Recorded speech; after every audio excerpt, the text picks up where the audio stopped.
Hello, everybody, and welcome to B through Z. We are currently broadcasting from a flooded house. I'm your the main host, Robbie Stahl, and I'm your pretty host, Adam Stratman. It's a shame you can't see my face right now. Yeah, well, fuck you, Adam. So let's go over the news, which we actually have a brand new theme song for. Help me out with this, Adam. Are you ready? Oh, I'm ready. All right. Ba-da-da, dun dun dun, da da da da, dun dun. We're gonna perfect that. Yeah, no, we've actually not been working on it at all. But anyway, you know, it's we've been taking voice lessons, so whatever. So we're gonna jump right into the news section here, the gaming news section. We have a decent amount of topics for you guys this week, so it's gonna take up a bit of time, but it's definitely worth it. We've got some brand new news regarding a lot of announcements to the Division. This is going to include a couple of updates, as well as some expansions and what you're going to find in them. So stick around, you're going to hear about that. As well as a Rocket League update that maybe you haven't heard of, maybe you have. If you haven't, and you're a Rocket League fan, exactly, you're going to want to know about it. Also, a lot of news regarding No Man's Sky. Adam did extensive research, and we have a lot of information. You could call me a No Man's Sky professional. Yeah. He's not the No Man's Sky, but he knows everything, man. Sky. Oh, God. Okay, I edit it out. Cut it. Nope, we're keeping it in. It was delicious.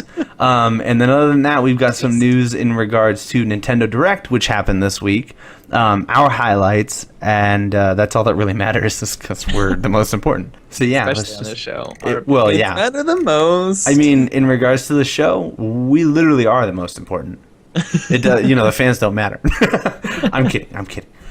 So to jump right in. But you haven't sent in any stories yet, so you really don't matter. That's true. If we can get some stories, that would be fantastic. To jump right into the Division here, though, we got an update video called the Year 1 Announcements, which is apparently this thing that they're doing where they're going to tell us all about their first 2 updates, which are going to be free, as well as the first 3 expansions, which I believe are not going to be free. So I'm going to tell you about what's going to come in those updates as well as those expansions, and there's some other things that they didn't say when they're going to come out, but there's going to be some free content in regards to the loot trading, gear sets, weekly and daily quests, challenge modes, and Dark Zone events, which is the most exciting part for me. That's cool. Dark Zone's like their weird PvE/PvP mix thing, right? Exactly. Okay, cool. And so they're going to be putting events that are going to happen in there. So instead of just running around and doing what you do in the Dark Zone, they're going to add, maybe kill this boss here or extract this stuff here. I got to say, that kind of excites me. Yeah. Being in a world where there's a world boss and then everyone has to join together and beat that boss, but then you're also like enemies at the same time. That's kind of a cool way to do it. And then whoever loots the boss is going to get murdered because everyone's going to want that loot. Just spam grenades on the loot box. Guys, I got the loot. Oh my God, I'm going down. So, other than the free stuff, we've got Update 1.1, which is going to come out in April, is going to be called Incursions. Now, from what I gathered from this, and what they said was, quote, challenging endgame play dedicated to squad play. So, and end quote there. It sounds like a hard mode for the missions or like raid type stuff that you saw in Destiny and in other MMOs. I think obviously that's an extremely smart move to keep the end game fun, because if the only end game was the Dark Zone, it was going to get stale quick. Yeah, definitely. So Incursions, this was kind of like, if you played the beta, was that the like hospital mission? Yes, the hospital mission was. So Incursions would be hard mode endgame versions of those. Okay. And that's kind of an interesting way to set it out on a plan. I mean, I haven't done too much research on the Division. Right. So that kind of just sounds like, are they just rehashing the missions that you played as you leveled up as hard mode, like team-based? So they already have hard mode for those missions. So like on the hospital mission, you could have selected hard on the beta, and it would have bumped the mission up to level 8, which is the max that you could get there. So I don't really know if that meant that every hard mode that you do bumps it up to the level that you're at, or if it just bumps it up a couple of levels. Because you could do hard mode for that hospital mission, but not for that subway mission. Oh, okay. And incursions are going to be their own thing. They're going to be a different mission. Oh. So instead of like putting a new like incursion difficulty on the hospital mission, it's going to be its own thing, and it's going to have, you know, higher level rewards, and it's going to be harder. Okay, that quenched a little bit of one of my fears on this game. Was I was expecting them to rehash a lot of the beginning content. And it doesn't look like they're going to do that with incursions. Incursions, so far, that what they've explained is incursions are a new thing. Each time they come out, they're new, and they're maybe harder than the last. Okay, very cool. Mm-hmm. So in update 1.2, it's called Conflict. There's going to be a new incursion. So basically, what they said on each of these updates is there's going to be at least one incursion that they're adding, which is kind of cool. Just keep updating those. But in update 1.2 is going to be Conflict. So all they said for this one was it's going to be changes the way you play in the dark zone. That's all it is. I don't know what that means, but I mean, because it's called Conflict, my hope is maybe they'll put some factions that maybe you can get reputation with, or you can choose a side in the dark zone and make it a little bit more intense, so that instead of, you know, you just kill rogues, maybe you'll find someone in a different faction and you'll have to kill them too. I don't know. That would be pretty badass. Yeah, speaking of factions, do you know if there's going to be like clans or guilds in this game? I honestly have no idea. I haven't looked into that very much. I'd assume that at some point they're going to make clans, but you see, in Destiny, the clans were a PlayStation thing. So you would make a PlayStation clan, not a Destiny clan, and then it would show a clan tag. So it wasn't in the game Destiny, it was in the PlayStation Network, but Destiny incorporated it. I mean, the whole purpose of guilds and stuff in other games was because there was content where you were raiding, right? Mm-hmm. So it was like you had a big group of people. Right. But I think the most amount of people you can party with in this game is 4, right? So far it seems that way, yeah. Okay. So maybe there isn't a need for clans. Exactly. Maybe you just have your friends list and you team up with 4 people, and if you have more than 4 friends, you go into the dark zone and you kill each other. Are you in the same dark zone as us? Yeah, come meet me here. Oh, why'd you kill me? It wasn't us. Shit I wanted. Sorry. I thought you were a rogue. I apologize. So that's all we got with Conflict. So then we're going to move on to the expansions here. So the expansions are expansion number 1, which has a June release date from what they said, is called Underground. All they really said was new stories in the subways, tunnels, and sewers under New York. It's just going to add a lot more content in under there. Just kind of move forward the story, maybe. They made these very vague, I think on purpose. Yeah, well, I mean, they've got a pretty far release date, June. Exactly. That's pretty far. So it's these are plans ahead. Like, this is what we plan to do. It might not be made already, but at least they've got plans made out. Like, this is what we're going to do to keep making our game fun. And so expansion 2, all they got is a summer release on it, and it's called Survival. And what the trailer does is it asks the question if you will find enough supplies to survive. So I don't really know what that means, because I mean, maybe they're going to add a survival aspect, but that would be a really huge change to the game. So I don't know if it's like, I honestly have no idea. All of a sudden, you're going to need food. Yeah, all of a sudden, you're going to need to be drinking food. Drinking food. All of a sudden, you're going to need to be drinking water and eating food. And brushing Dark teeth. Zone treated us so poorly, we've got our jaws wired shut. Everything has to be smoothies. And then expansion 3, which has a winter release right now, is called Last Stand. So this one, and from what they said in the trailer, it appears to be a wave-like survival type aspect, where you even set up turrets and you set up defenses, and then you take on you take on like waves of enemies as they attack you. That's what it looks like. So that's pretty cool. I really like those. I like games like that. Cool. This seems like a pretty aggressive expansion roadmap. Yeah, definitely. Like, and the 3 expansions in 1 year? Well, expansions are different now than when you played WoW. Oh, okay. Expansion, they're taking the Destiny route, and expansions are DLC. They're not they're not WoW expansions where it adds 10 levels and this and that, and it's a full-priced game. All these expansions are going to come with the season pass if you get it, and like I said, that's $30 to play an MMO status game for not having a subscription. For me, it's worth it. You make your own choice, you know? Okay. Do you recommend buying the season pass with your pre-order then? Right now, I think the season pass is only available if you get that $100 edition. And unless you're like a giant fan of it already, I wouldn't suggest getting it. Okay. I would say wait until the season pass comes out on its own, which is what my plan is. Because most games do that. Most games have a season pass. Most games have a season pass right at the beginning. It's weird that they're not doing it right now, but whatever. So once it does come out, I would suggest getting it because that's going to save you a lot of money if you want to keep playing the game. Yeah, okay. And it does seem, I mean, there's two versions that you can buy, right? There's the $60 version, and then what's the other? The other one is called the Gold Edition, and it's $100. So you're technically paying $40 for the season pass? Well, that's what I'm saying, is the Gold Edition has the season pass along with a bunch of other shit to make it $40 worth. It's got like an outfit and a gun and other just crap like that. So I wouldn't, it's like if you have the money and you're like, I want to have the cool suit, hey, go for it. I'm not going to tell you not to. I'm not going to get it. I'm going to wait till the season pass comes out on its own, and then I'm going to grab that.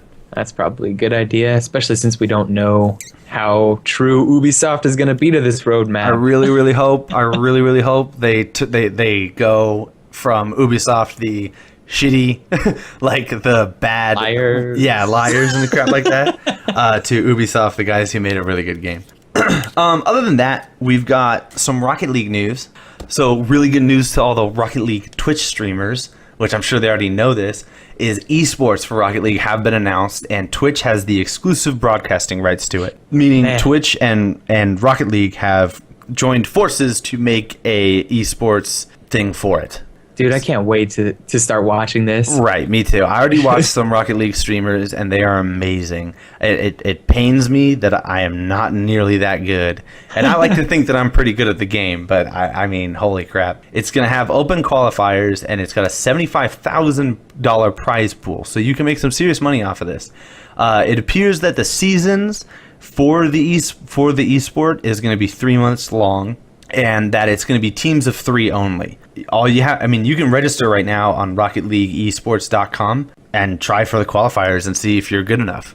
I think even the qualifiers, if you win the qualifiers, you get a decent amount of money. I haven't seen that, but that would be really awesome.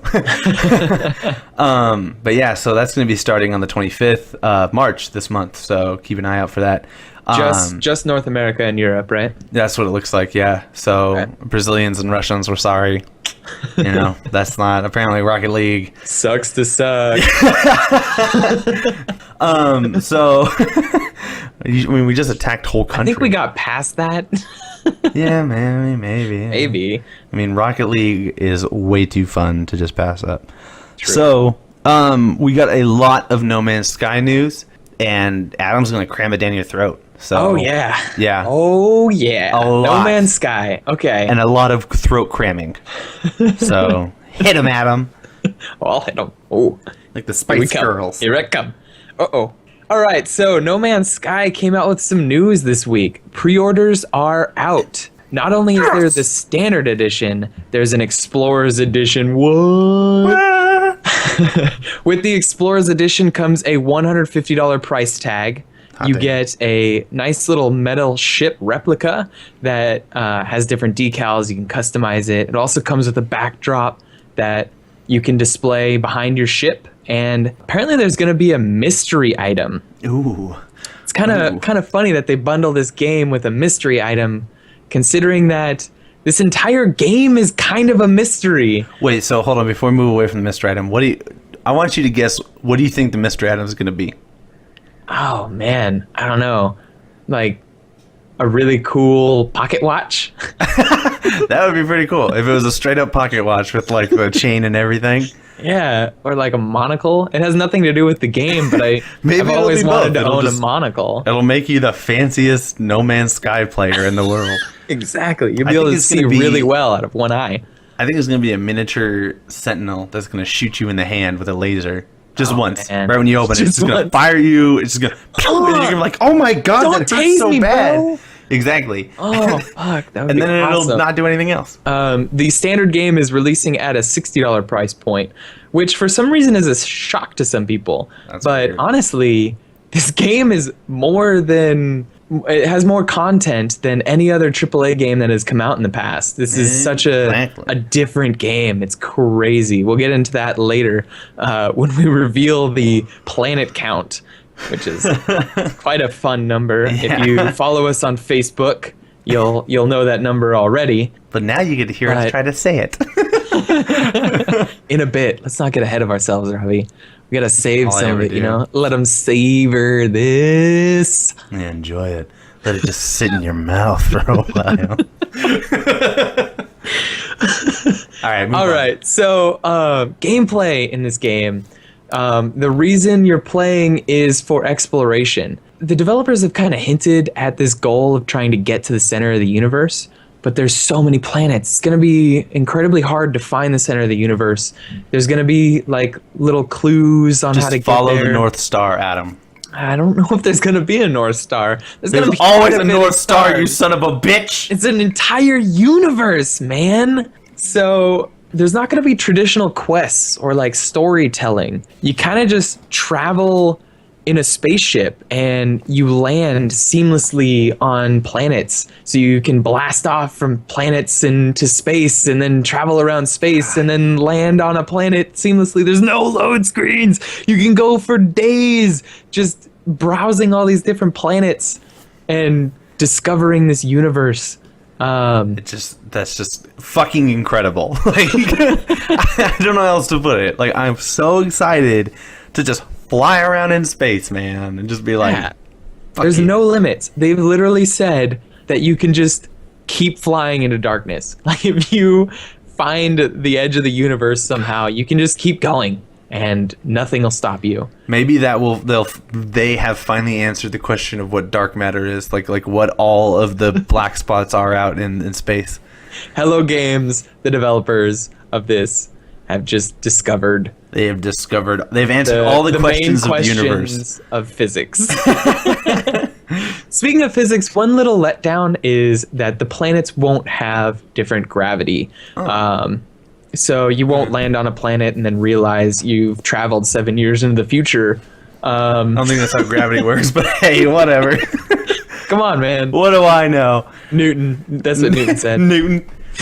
An apple fell on my head and it was 7 years in the future. Haven't you seen Interstellar, man? No, I have not seen Interstellar. We've talked about this.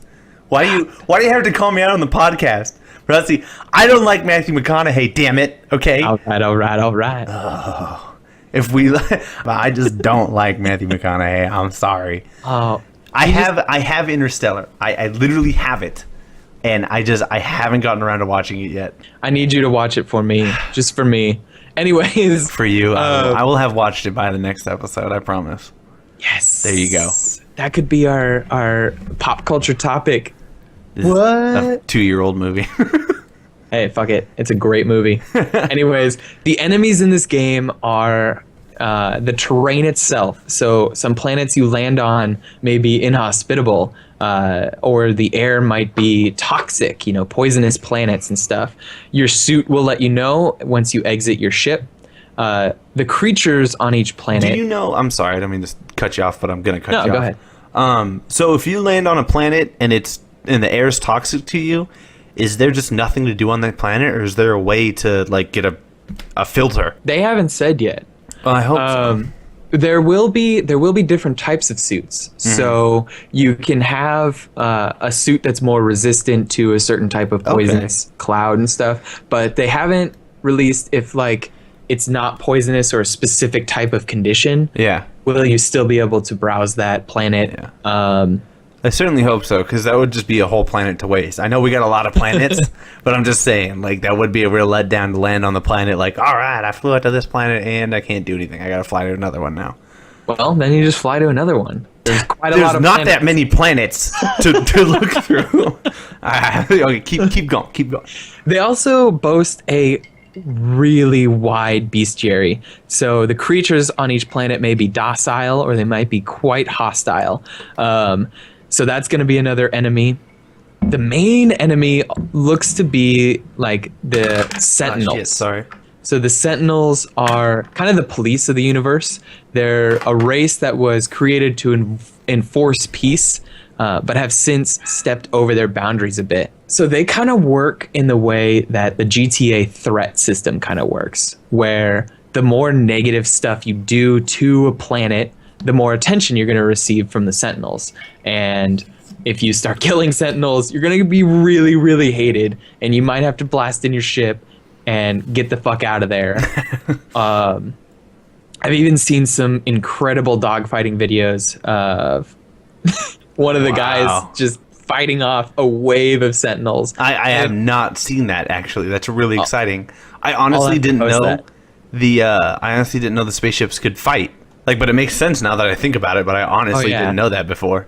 There's full on dogfighting. It's pretty cool. Damn. It doesn't seem to be too robust, though. I mean, you can customize your ship a lot. Right. I haven't seen a lot of customization in the fighting aspect, but it's definitely there. So that's going to be interesting to see unfold as the game gets closer and closer to release. Yeah.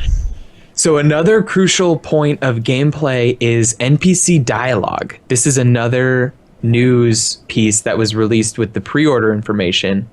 NPCs, no one knew about NPCs being in this game at all. Right. This is something completely new, and they're going to be crucial to your survival. So you're going to have to talk with them to trade, barter, get supplies to survive. But there's going to be a main challenge with this, is that you have no idea what they're saying. Their language is completely different than yours, and in order to learn their language, you have to find monoliths. And as you find more and more monoliths, more and more of the dialogue will be revealed. Now, that's interesting, because this is actually what you do in real life.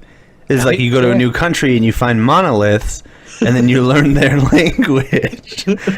Every single country has that too. This is exactly how I survived in Asia for a while. Exactly. I just moved there and I just studied the rocks for a really long time. That's a real story, everybody. That's not a lie.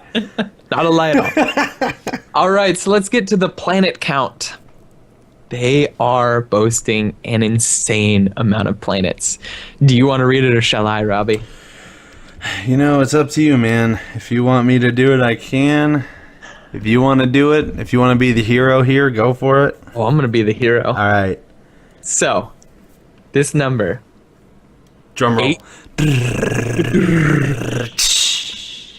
18 quintillion, 446 quadrillion, 744 trillion, 73 billion, 709 million, 551,616 planets. These aren't Pluto-sized planets. Dude, a lot of these. Quit bringing Pluto into this. Pluto's a good guy.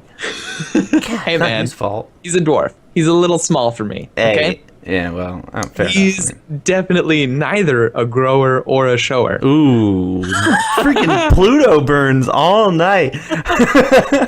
I'm sorry, Pluto. So get it because he's a blue planet. Yeah, I get it. No, I get it. Okay, I get it. That's really good. I'm sorry. I didn't laugh at the joke. It was good. I'm sure lots of people will when they watch it. Yeah, it was a good joke. They're saying a lot of these planets are going to be the actual size of Earth. It's going to take you a long time to discover the entire planet. And a lot of times you're not going to need to discover the entire planet.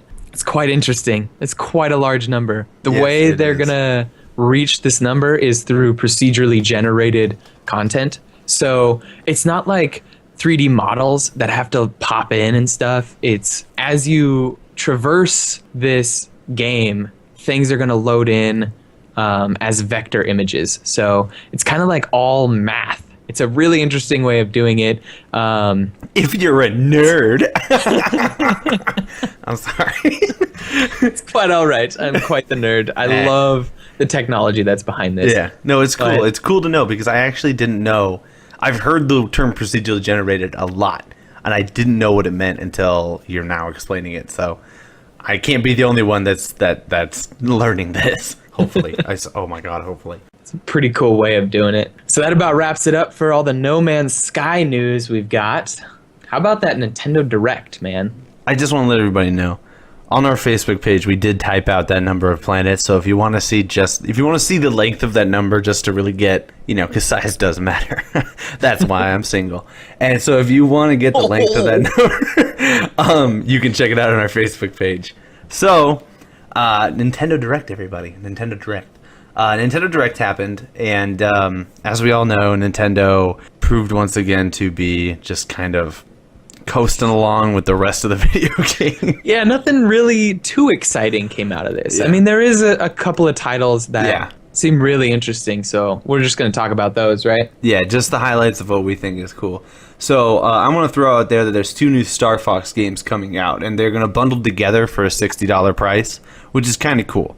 You can buy each of them on their own. I believe one of them is $45, the other one's $15. So I thought that was kind of a neat thing to do. It's going to be Star Fox Zero, which looks to be just new Star Fox, old gameplay, and that's fine. The Star Fox games were always a lot of fun.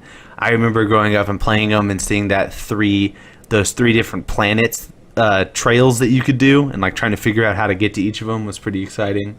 I never actually played the original Star Fox games. I think I'll have to get an emulator together and I played the 64. I played the 64 version. It wasn't the original, but it was one of the earlier ones. But yeah, it looks like it's going to be like that, and it's going to be on the Wii U. And some people are saying that like it's going to have 2 different views. It's going to be the view from your TV is going to be your standard third person behind the ship, and then your view from the cockpit is going to be on the Wii U gamepad. And that's interesting. I was watching a couple of videos and reading a couple of reviews, and people were criticizing the fact that you have to look at both of them to fire at your targets, and that it makes it kind of hard. So, but some people were also saying that it brings a level of skill to the game that wasn't there before. So for the people who like to play skill-based games rather than like an arcadey Star Fox game, you're going to have that as well. So kind of cool. That is kind of cool. I mean, hopefully it doesn't turn out to be kind of a gimmick. Yeah. I mean, if it just makes the game harder really to play, well implemented. Yeah. Like not a skill base, but just literally a chore to play, then it's not good. But hopefully, don't they also have a multiplayer mode coming out where one person can use just a controller and then the person with the gamepad is the turret? That seems like a pretty cool way of doing multiplayer. It's like a asymmetrical type game. I honestly didn't know they were doing that. No. I mean, if you know that, tell the viewer or the listeners. I'm telling them. That's definitely a planned multiplayer experience. That's pretty cool. Yeah, asymmetric. So. Dang. Well, there you go. Another added feature. But another game called Star Fox Guard is coming out, and it's a tower defense game that just has the Star Fox name on it. You're going to be playing as Slippy or Slippy's uncle, so both characters that don't matter whatsoever in the Star Fox universe. Slippy's uncle just... It's literally... No, I'm not even kidding. You go, like, you're Slippy, and you go visit Slippy's uncle, Grippy, because Slippy slips and Grippy grips. I don't know. Oh no, those names. You can't. I didn't make this up. This is all them. So despite that, it does look pretty fun. It is a tower defense game, and its whole thing is you get 12 cameras to put on the level. Now, with other tower defense games, tower defense games started in Warcraft 3, so you're looking overhead. You're looking top down. Okay. Right. And in this one, the only way you can see on the map is through your cameras. So you actually have to place your cameras correctly so that you make sure you see all the enemies and where they're coming in, and make sure that your turrets are doing the correct amount of damage or doing what you want them to do. So the main TV screen is going to be the camera view, and your gamepad on the Wii U is going to be the labyrinth view. So it's going to just see the labyrinth that you've created, but it's not going to show you really. It's going to show you like where your turrets are, where your cameras are, but it's not going to show you where the enemies are. So very cool. Yeah, it does sound pretty cool to me. Like that looks exciting. But I mean, other than that, we got some 3DS games that I think you wanted to tell people about, right? Yeah, actually. So I'm gonna, while you're doing this, okay. I'm gonna go get some more alcohol. I'm gonna make Shannon get me some more goddamn alcohol. Okay? So Shannon, what are you doing? Shannon, get me out! Get him, Bill! All right. You do your 3DSs. So, Monster Hunter Generations and Kirby 3DS. These are two new 3DS games that are coming out that look awesome. I don't actually own a 3DS yet, but these might make me... God, you lucky son of a bitch. I paid for it. It's not luck, asshole. Oh, good point. Good point. So this might actually convince me to finally buy a 3DS. I mean, there's all the Pokemon games out now, and then there's these two games that look amazing. So Monster Hunter Generations just came out with a new trailer. There's some pre-rendered cutscenes and then also some gameplay in this trailer. It looks like there's 4 new threats.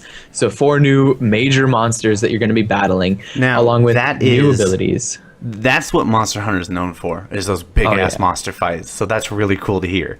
Yeah. Yeah. Those, I mean, just from the trailer, they look like so much fun. You're flipping all over the place trying to take down these big-ass monsters, and that's all in-game mechanics. Do you know if they're bringing in new weapon types? I am not sure about new weapon types. I know they're coming in with new abilities, though. Right. I don't know what those abilities are right now. Yeah.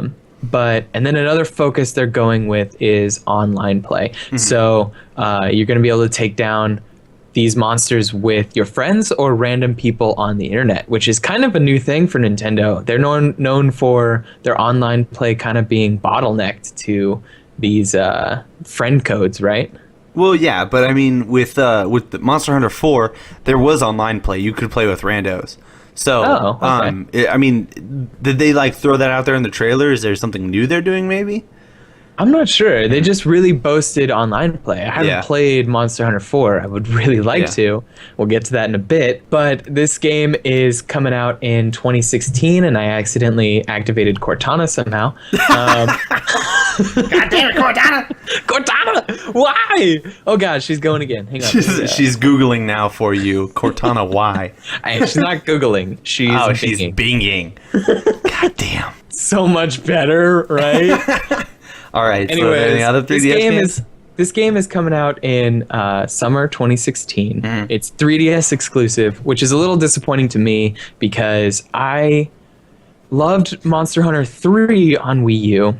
I didn't really care that the graphics were dumbed down at all because it was such a fun game. And then Monster Hunter 4 came out and they were like, 3DS right now, maybe Wii U. And then Capcom finally came out and said, no, we're not doing Wii U. Lol, Wii U, fuck you, lol. Exactly. I was like, what the hell? This is such a good game that would work really well on Wii U and boost Wii U sales. Yeah. But of course not. Anyways, if you have Monster Hunter 4 Ultimate and you have a save on your 3DS, when you play Monster Hunter Generations, you'll actually unlock bonus content. Maybe that's why it's called Generations, is your character has a kid. Oh. And it's like, it's your legacy. It's your legacy. Currently a 48-hour sale on Monster Hunter 4 Ultimate. So if you don't have it and you do have a 3DS, check that out. It's like $10 or less, maybe like a cent less. I'm not sure. Where is the sale? It's on the Wii or the Nintendo shop, the Nintendo online shop. So you can just browse to that on your 3DS as long as you got Wi-Fi. Hey, neato. Yeah. So cool. Next game, Kirby 3DS. Fuck yeah, Kirby. New Kirby platformer coming out. He's going to have all new copy abilities, but more than that, it looks like Kirby has read some books. He's gotten a little tech savvy because he's walking around. I'm about to tell you. Why, Adam? Tell me why. I'm going to tell you. He's walking around in mech suits. God damn, that is so awesome. He's in a goddamn robotically powered suit, man. Can you take Kirby, this like cute little puffball? I mean, who, granted murders people by eating them and stealing part of them, but still. Then he jumps in a fucking mech suit and he's like Mobile Suit Gundaming on people. Like, that is so awesome. About these Mobile Gundam murder suits is that they can also steal abilities just like Kirby can. They can crush the souls of their opponents and take their essences. Exactly. 10 different armor modes is what they're calling them. So they're not calling them copy abilities like with Kirby. They're calling them modes. They're also introducing a co-op quest, like alternative play style. So if you want to join up with your friends or with 3 other computers, you can do that and join together and defeat bosses as a team online. I think that's a first for Kirby, right? Kirby had co-op on like the on the SNES a long ass time ago, but I mean not like this. Like, and this is what I was saying is, and this is what Michael was saying a couple of episodes back, is Nintendo makes amazing software. They make great games. They should just focus on games, damn it. You know? I know they go way too gimmicky. Like the Wii U is a really cool idea, but it's so far fetched that it's hard for developers to think about it, especially when it's a niche. You know? Yeah, exactly. They're not going to sell a lot of games on it, so why develop for it? But anyways, back to Kirby. Yeah. You're gonna, in this team online co-op play, you're gonna be able to select a role. So if you want to be the tank or the damage guy, you select a role by choosing your copy abilities. Another way to get copy abilities in this game is by owning amiibos. Gotta throw the amiibos in, right? Somehow Nintendo includes amiibos into every one of their games, and of course they are. In this one, it makes sense. You Kirby sucks away their soul. You put in the amiibo. You tap a Mario amiibo, and suddenly Kirby is a fire-breathing Mario. It like zooms in, and like Mario falls into like a cooking pot, and Kirby like cooks him and like eats him, and then like has the skill, and it's just like completely horrifying. That would make me really happy. They make like a rated M Kirby where it's just horribly violent. This Kirby got dark. Yeah, it's just like Batman version of Kirby. Like, I'm done playing around. So another example is if you have a Link amiibo, you can tap Link and he will give Kirby the sword ability. Samus, you can tap Samus and you'll get a blaster ability on Kirby.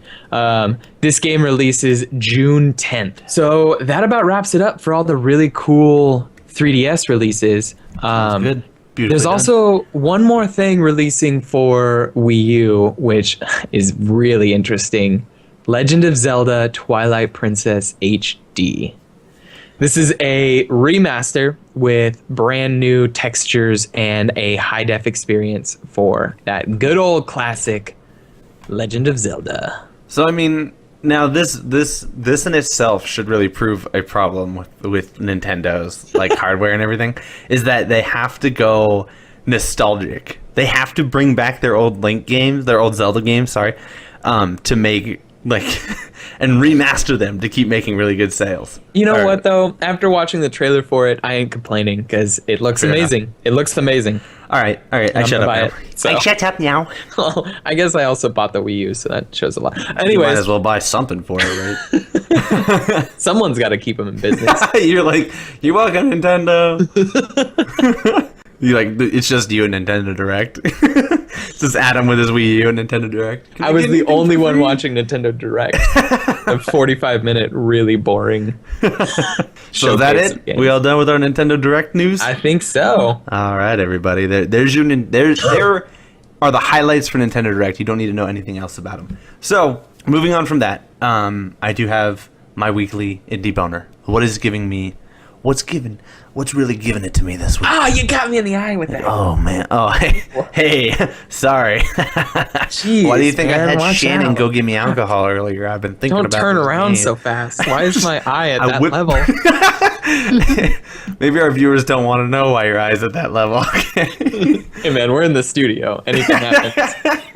What happens in the studio stays in the studio. Shannon. So my indie bonus this week is this little game that I'm sure a lot of people have heard of called Stardew Valley. So Stardew Valley is getting a ton of great reviews right now. Everybody is loving it. They're loving the nostalgic feel of it. Everybody who's wanted a Harvest Moon game to happen again pretty much got this in this one. So Stardew Valley is made by a company called Chucklefish, who actually helped make a game called Starbound. Now, Starbound still is like a Terraria version or Terraria type game. A lot of fun. I really like it. I love the art from it and everything, so I figured I'd give Stardew Valley a try. Stardew Valley is like a cross of Harvest Moon and Animal Crossing.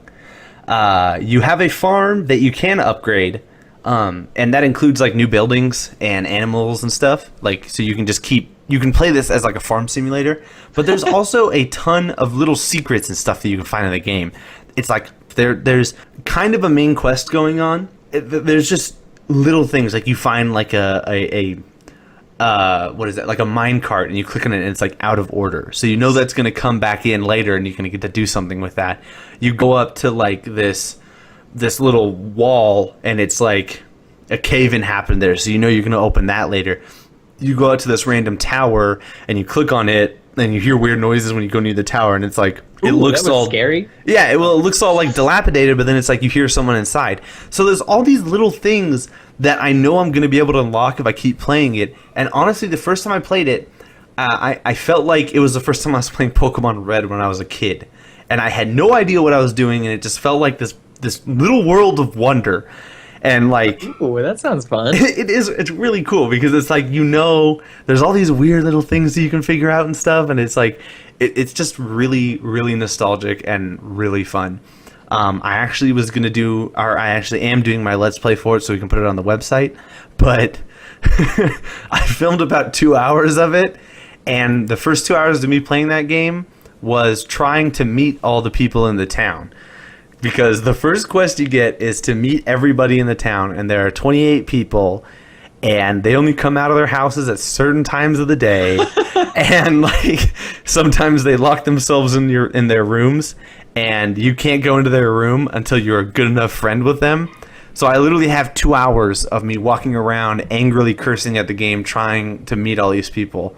But after I finished that, I realized the game could be a lot of fun. So that's why I put on my indie boner this week. I'm going to be getting that out probably tomorrow.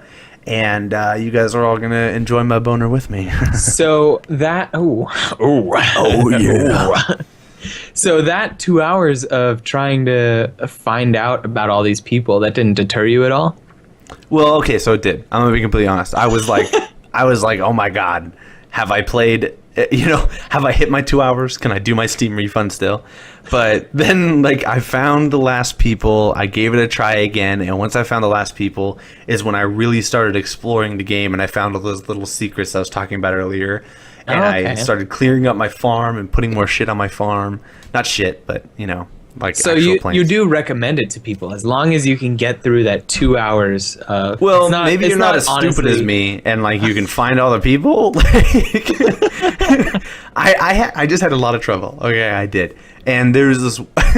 I found myself at this one part where I was at this lady's house trying to meet her kid. Now, if that's not creepy enough already, then let me keep going. Her kid locked herself in her room when I was in the house. And I just found myself sitting in this lady's house, watching the time tick down, whispering to myself, God damn it, can't this kid just come out of her room so I can meet her? Did you try luring him out with candy? I didn't have any candy. I was growing parsnip, so that's all I really had. And like, strangely enough, if you drove around with a van that said free parsnip, I don't think kids would get in. I don't know. Me as a kid, I would definitely be aiming for that parsnip. That parsnippity snip snip. I don't really want to help people figure out how to do that. But yeah, okay. So that's my indie boner for the week. I definitely recommend the game. I'm going to put more time into it before I really say, if it's a 4 out of 5 or something like that.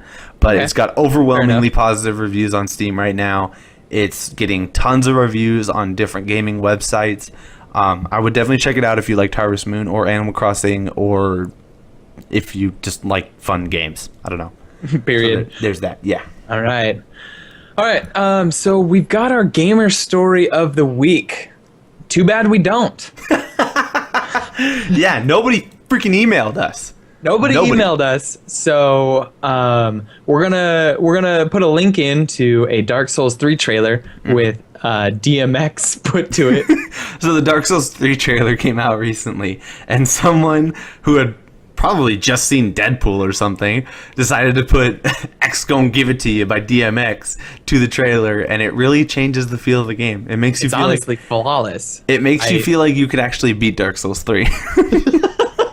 And like we all know, you're never going to beat Dark Souls 3, so never. But yeah. So please submit your gamer stories that is BthroughZpodcast at gmail.com yes. to submit your gamer story. We will read it here. We will laugh at you. Maybe that's deterring you, but if we that's won't laugh at you, we'll laugh with you. We'll laugh with you. Yeah, exactly. And you'll get your story featured. It could be an amazing story, and we're missing out. Lots of money from it. Please share. And Adam's going to make you a grilled cheese sandwich if you do it. Grilled cheese sandwich. Literally. If you do this, I will go to where you live, as long as you live in the Sacramento area. And I will make you a grilled cheese. I might even put ham in it. Like, I've legitimately eaten Adam's grilled cheese sandwiches, and I can say from experience, they are delicious. They're the best. Yes, they are.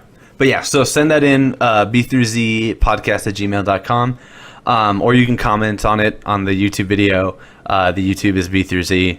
Just check it out. Or you can even go to Facebook and message us there. BthroughZ on Facebook. But yeah, so despite the fact that nobody sent in a gamer story and it crushed our hearts and souls, we do have a new movie discussion here going on. So, as most people know, a Ghostbusters reboot was in the works. And it's going to feature an all-female cast, which a lot of people have been talking about. That's really going to get me into this movie. But the new trailer came out, and it's actually showing us a lot about the movie. For me, it looks pretty good, but it looks like the trailer kind of didn't know where it was going. It seemed very dramatic at first, and then it tried to be funny, but it really wasn't. It didn't do the funny parts as well as it could have. But it's featuring Kristen Wiig, Kate McKinnon, who, if you watch SNL, you know who she is, Melissa McCarthy, and Leslie Jones. So 3 out of 4 of that cast have all done SNL stuff, and they're all extremely funny ladies. So they've all done extremely successful movies as well. Exactly. On their own. So McKinnon, it looks hilarious in this trailer. So if McKinnon wasn't a lesbian, I would legitimately send her letters every day and ask her to marry me. Like, you should anyway. I'm sure she'll appreciate it. She is so awesome. I am profoundly in love with her, and I hate the fact that she only likes women. God damn it, you know? So start your life. I mean, all right, you finish this fucking segment then, asshole. God damn it. Anyways, so Ghostbusters. I really hope this turns out to be the movie that everyone's hoping for. Me too. Because it looks like it could be great. I mean, there's only a few nicks and picks. I don't know if that's a real phrase. I don't think it is, but you made it up now. It was in that one podcast that one time. Yeah. Nicks and picks. Nicks and picks. But yeah, so it looks like it's going to be following up from the original movies. It starts out the trailer saying 30 years ago, a couple of scientists saved New York. So it looks like it's going to be in the same world. It's not going to be a reboot in the sense that it's pretending that nothing happened before. It's like it's following in the same world, which I think is kind of cool. That's cool. Same characters, right? Same characters are going to be in it? It looks, yeah. From what I saw on IMDb, I saw Bill Murray was in the cast. I saw a couple of other members that were in the Ghostbusters are in the cast. Bill Murray's that all that matters. That's all I remember. Bill Murray was hilarious. Sigourney Weaver looks like she's going to be in it. So, very cool. That's going to be, and the CGI alone right now looks awesome. It does. So ghosts and when she throw up, exactly. She throws up on it looks so cool. So good. Also, Chris Hemsworth is going to be in it, Thor, and let's all be honest here, he's gorgeous. It's kind of the only reason why I want to see this movie. Yeah, me too. I just really hope he busts down the door in this trailer, and it gets that was going. A double door too. He kicked down 2 doors with 1 foot. Okay, pretty. Tell impressive. me who else has done that? No one. No one in the history of the world. Has Obama? No. Thanks, Obama. So the only thing is, I know a lot of people are going to be comparing this movie. A lot of people compared Star Wars, the new Star Wars, to the old Star Wars. And the thing is, I think everybody needs to remember that filmmaking has come so far in a short amount of time. So to think that the old Ghostbusters were made 30 years ago, it's going to be so hard to tell which one is better, just because it's going to look better all around. Yeah. So, apples and oranges. Exactly. So I think this one, it looks pretty damn funny. I'm definitely going to go see it. The ladies in the movie are hilarious, so I'm pretty stoked about it. Yeah. But yeah, but someone also, another thing to note is a fan took the trailer and shortened it and sweetened it out and actually made it like I am definitely a fan of this fan-made exactly. trailer. The fan-made trailer is probably better than the official trailer. So if you're going to check out the official trailer, also check out the fan-made trailer. It's about 50 seconds long. I'd almost say check out the fan-made trailer first, and then if you were satisfied by that, just leave it at that. Because they honestly did a much better job. I mean, it's not a knock on the original trailer creators at all. It's just that someone saw an area for improvement and they made it, and it is much better. Improved. It shows much less information about the plot. Just keeps it short and sweet and funny, which is what the movie is as apparently going to be. So they did it right. So yeah, check that out first, and then if you want to, check out the official trailer. So Adam, now that we've talked about Ghostbusters, now that we know what movies we're going to watch here in the future, what TV show are you watching right now? I know last week we talked about it. You know, you were watching The Flash. Did you binge on The Flash? Did you finish The Flash already? I didn't binge on The Flash. I actually found another Netflix series that I actually it overrode my need to watch The Flash. Yeah, hit me with it, bastard. It's called Love. Oh, wah, wah, wah. Yeah, not as interesting of a name as Flash, but it is definitely an intriguing series. It's about this guy and this girl and love, I guess. Who would have fucking thought? The more I watched it, the more I thought of Freaks and Geeks. Oh, okay, cool. I really, really enjoyed Freaks and Geeks, and this movie, or this TV series, just has that really well-developed character concept, and the story unfolds in a really, really fun way. It's unpredictable where this is going, this story. And it's basically about this person and their relationships, and then this other person and their relationships and how they come together. What was that? Relationships? Relationships. There were relationships? Had a bit of beer. Sorry. Very cool. So, little did I know, this is actually made by Judd Apatow, the guy who... Did he do all those Seth Rogen movies? He did all that. He's the Seth Rogen guy. Yeah. He's also the Freaks and Geeks director. That's pretty cool. David is calling me, so let me cancel this real quick. And now Cortana is going on. We're pretty popular. Sorry. So, yeah, it was a really interesting series. I suggest watching at least the first episode, and if you don't get hooked by that... watch the second episode. Watch the second episode. It honestly will grab you by the first one, because it's awkward comedy. If you don't like awkward comedy, you're probably not going to watch this, because the more things happen, the more you cringe, and it's hilarious. I love it. Very cool. All right, sounds Robbie, Robbie? Yeah. What you watching? All right, so right now I'm actually watching, and I'm gonna be like a basic bitch for a moment here, but I just finished watching the newest episodes of New Girl on Hulu. So I don't know if you've watched New Girl or not. I have. It is an amazing series. It's really, really funny. And a lot of people like go, oh, Zooey Deschanel annoys me, like whatever. If you don't like Zooey Deschanel, you will love the other characters in the show still. They are so goddamn funny. And Nick is a hero. I have Nick is my spirit animal. And on more than one occasion, people have said, you remind me of Nick from New Girl. Oh my God, it is so true. It kind of hurts my feelings, but at the same time makes me happy. Like, I had a very Nick moment when I was switching over to Windows 10, if you remember. I was very mad about the fact that it was different, but you know, whatever.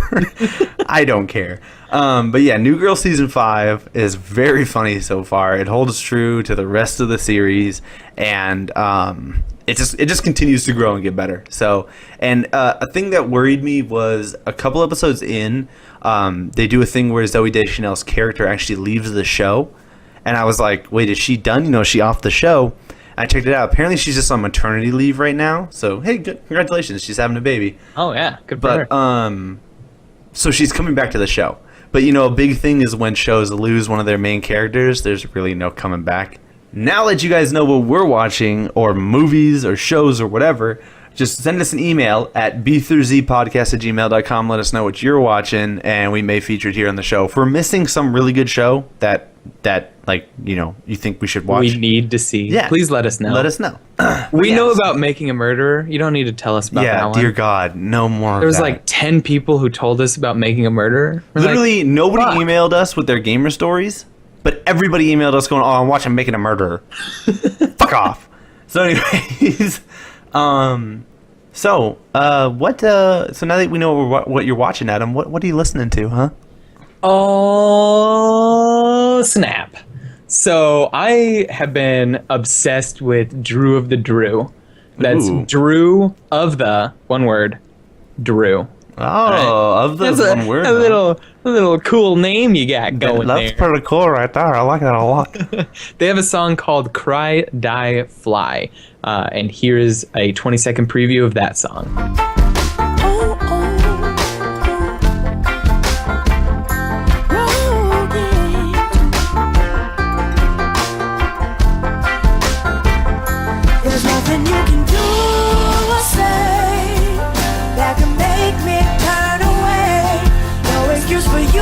Man, there is a guitar solo in the middle of this song that is absolutely phenomenal. I have to ask because I like it a lot. It's really, really unique sound.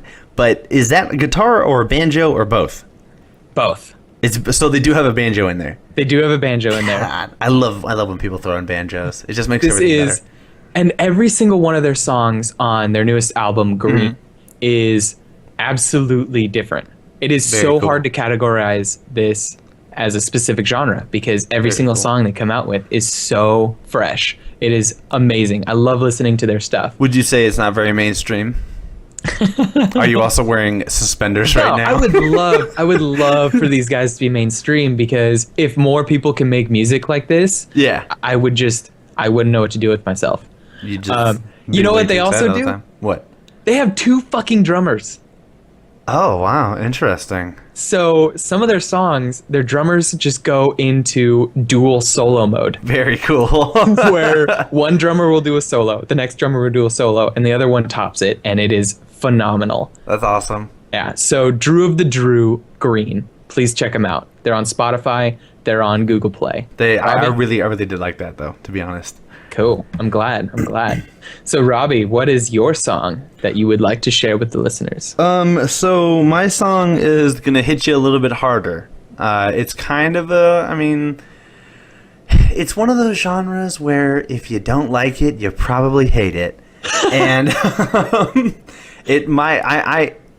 as most people know about me, who know me, IRL, I am a metalhead, and I will always be a metalhead. Don't ever tell me that I'm going to grow out of it because I'm not. My song is off of Fear Factory's newest album, Genexus, and the song is called Regenerate. So here's a clip right here. Listen to it, headbang, or skip through it if you're one of those people that hates metal.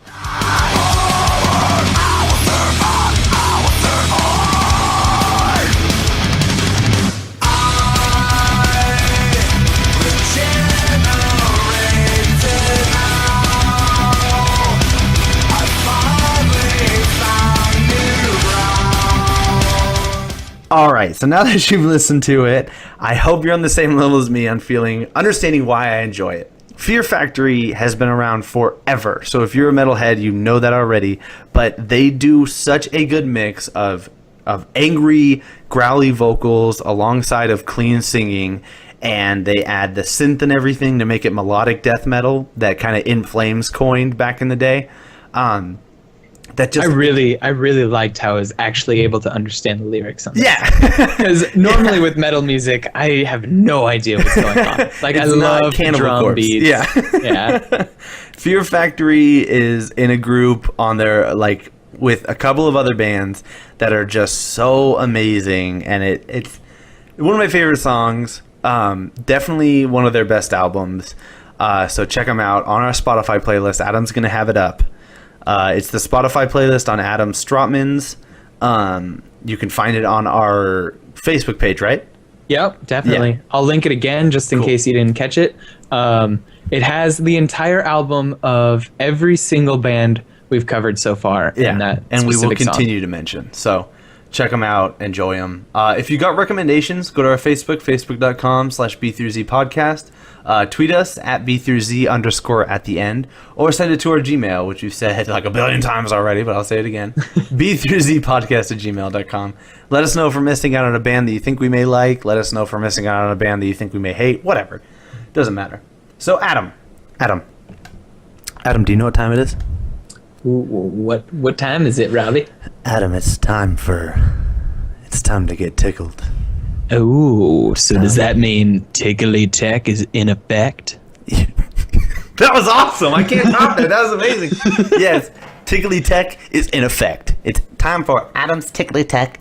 Take it away, my good man. Fucking Tickly Tech, here we go. Android phones. These things seemingly come out every month, and every time a company's like, this is goddamn groundbreaking. So how do you keep up? Or do you? Do you just go to iPhone? Probably. But I'm going to Actually, Adam, I'm turning from iPhone to the S7 this month. Oh, yeah? Yeah, so I'll let you know how that is. All right. But yeah, I'm doing the opposite of what you just said. So other listeners out there, I'm glad. Don't be the Apple drones, guys. Don't do it. Anyways, I'm here to help you break it all down. So we got lots of new shit and so many fucking acronyms. We've got things coming soon. So we've got the LG G5, which has a launch in April, maybe. I don't know. It's a rumor. But the things that they've announced so far is a removable battery. And this is a removable battery that doesn't come out of the back plate. It's like the bottom speaker kind of totally unhinges and slides out from underneath the screen. And you've got access to the SD card, the SIM card, and the battery through that way. You've also got, like I just said, expandable storage. No word on how far that goes. You've got the Sony Xperia X Performance, which is the new Sony premium phone. Not too many details on that yet. Not a release date yet either. The HTC M10 is coming out in April. Nothing about that yet. Galaxy S7 is one of the big names coming out right now. So yes. Galaxy S7 and the S7 Edge.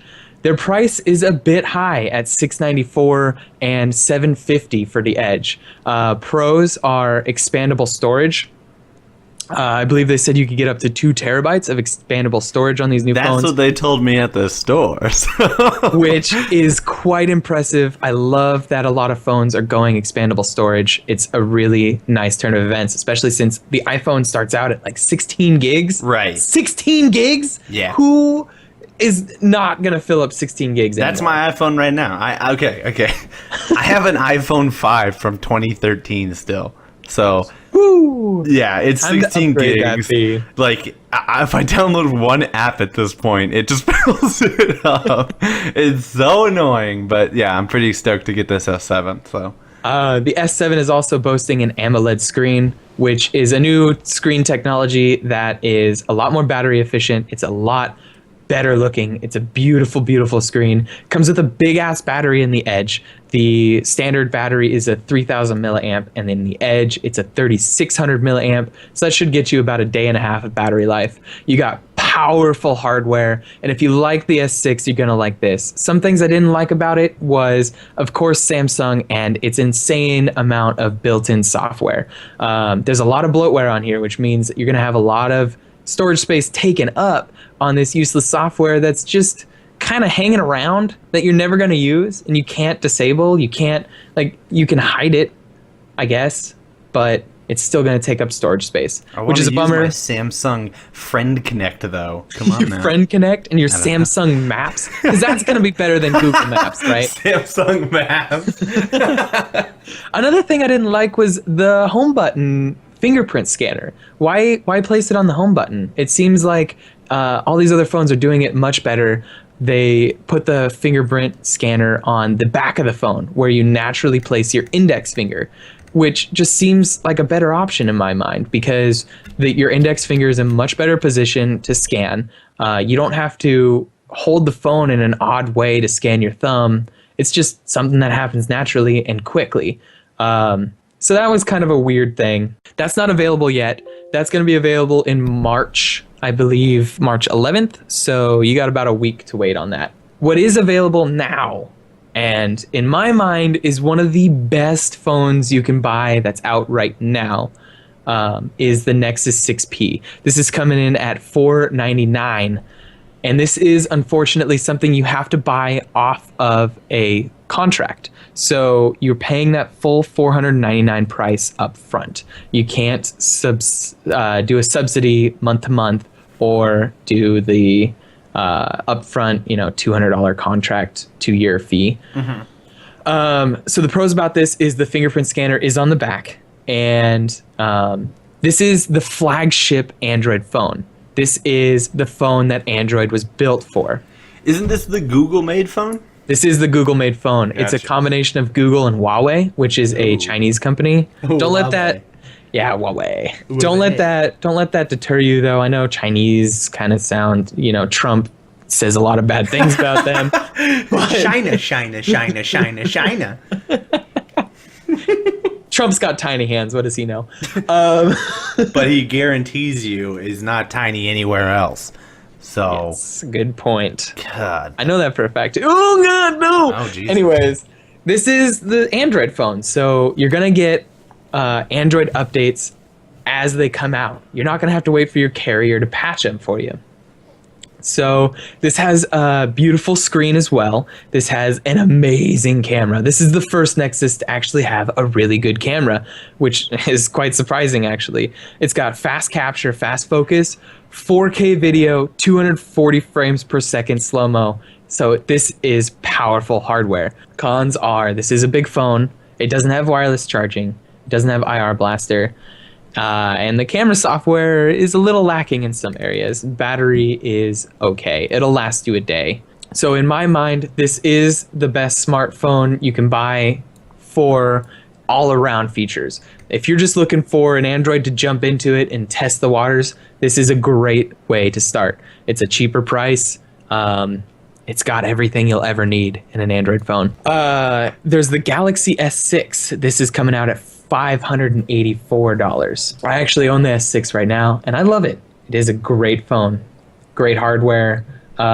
It's cheap right now because the S7 was just released. It's got a fingerprint reader. It's got an amazing camera, great hardware, all around great phone. It is more expensive than the Nexus 6 though. The cons are it's nothing special. There's not really anything setting this apart from anything else. There's not crazy speakers like on the HTC One, and you do have the Samsung software like I mentioned earlier, and there's no expandable storage on this one. One phone that is really setting itself out there is another LG phone. It's the V10. So I don't know if you know about this, Robbie. This phone has 2 screens on the front. Okay, so that's weird. Not only does it have 2 screens on the front, but it also has 2 cameras on the front. What the fuck? Why do you need 2 cameras? Why do you need 2? Okay. That's why this is considered a very premium phone. This is $700, and it is dated now. It came out November last year, and in the phone world, that is a long time. Yeah. The 2-screen dealio is that the first one is a very large 4K screen that just bleeds into the edges, kind of like how the S7 and S6 Edge do. Right. It doesn't curve around like that, but it does get edge to edge. Does it still fit in like a standard case?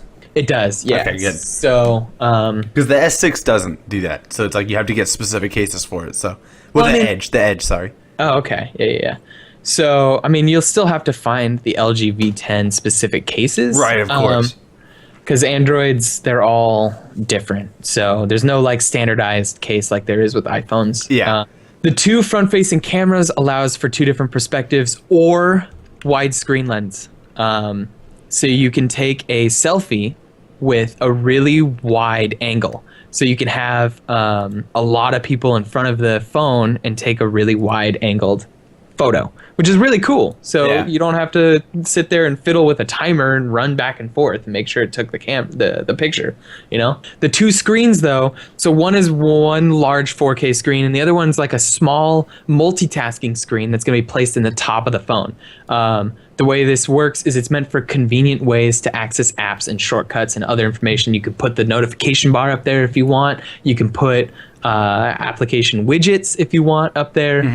You also get a really, really high quality rear camera with a specialty on video. So the software in this video editor is phenomenal.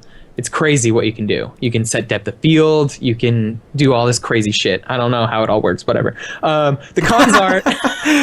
Welcome to my world. The cons are this could be gimmicky for some. The battery life isn't as good as it could be. It's a big battery, but you're powering these crazy screens and these crazy cameras. So...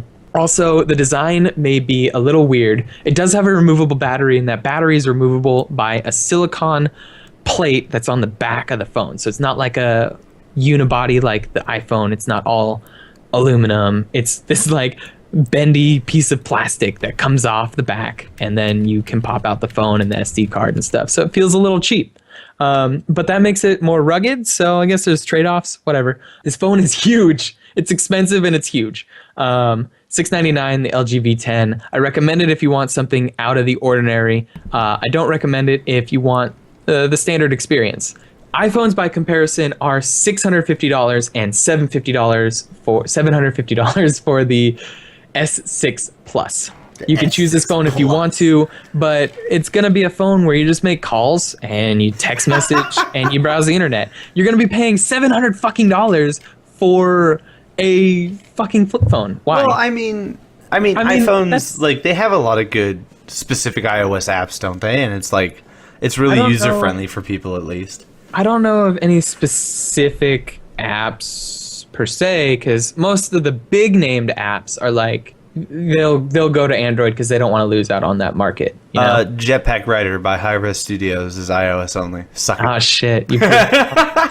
Okay, so I guess there is only iOS. Well, I want to think for a moment on the spectrum of people who aren't you.